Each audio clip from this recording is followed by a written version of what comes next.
the odds are pretty good that aliens exist. And he's not alone. Every day, people across Canada report seeing a UFO. And while most can be identified, as CTV's Janet Dirks reports, some things just can't be explained. I got it. Oh my gosh. Oh. What the hell? That strange light in the sky is one of 1,100 UFO sightings in Canada last year.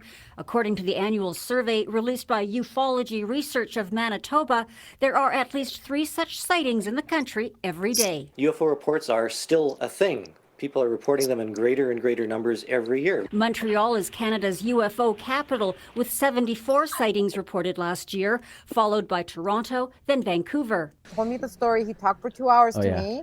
Swears he had like an alien encounter, and he goes on to tell me like in like immense detail like of his encounter.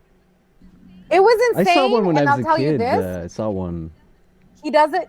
Yeah, and it was on Unsolved. The one that was on Unsolved Mysteries. The one in Ottawa. Tell us everything. So I was up in the tree, and then I saw like a flying saucer. I was like, "What the hell is that?" It was like blue, around red. 92. Yeah, it was like in the 90s. 92. Yeah, and then I was like, Early 90s. I remember that too. I remember seeing. And there was some footage out there on the internet still, and Unsolved Mysteries did a whole thing on it, and I was like, I saw that. After Canadian woman witnessed a UFO landing near her home. Originally, she saw it in August of '91. It's in West Carleton, Ontario, but it is also Carleton. Yeah, in Carleton. It was seen over Carp. The only time I ever saw anything, Castleman, and I saw the lights. It's funny you say that, Frank, because one of my old buddies today said that he saw that, and that's why he said 92, because I was in Castleman. I was going to Castleman when Buddy had told a me nice this. view from there. It was in Castleman 92. So, was it like a government thing, or was it? See, like... that's the thing, eh? I went through all the rabbit holes, like years ago. You go on the internet and you can find all kinds of stuff, right? And it's like, I don't know, man. I don't know. You want to believe, right? But then I'm like, it's probably military. The truth is out there. The truth is out there, you guys. So, and you were up on top of the tree, and what did you see? The blue and red. That's what stuck out to me. And then when the Unsolved Mysteries came out with their episode, it was like, that's the thing. Because if you saw like the stealth bomber and you never saw one before, this big triangle thing, you'd say, hey, that's a UFO, right? But then you find out 40 years later, 50 years later, we found out about the stealth was already invented, right?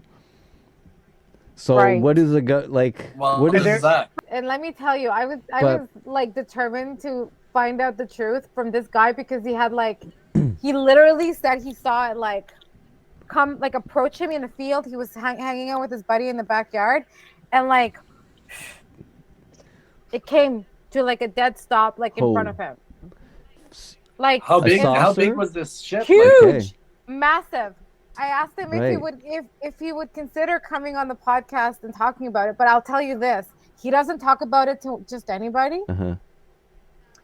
Yeah, he's very selective in who he shares his story with, and when he does, it's kind of very I could tell that it was very lethargic, and I could tell 100% he believes in what he saw.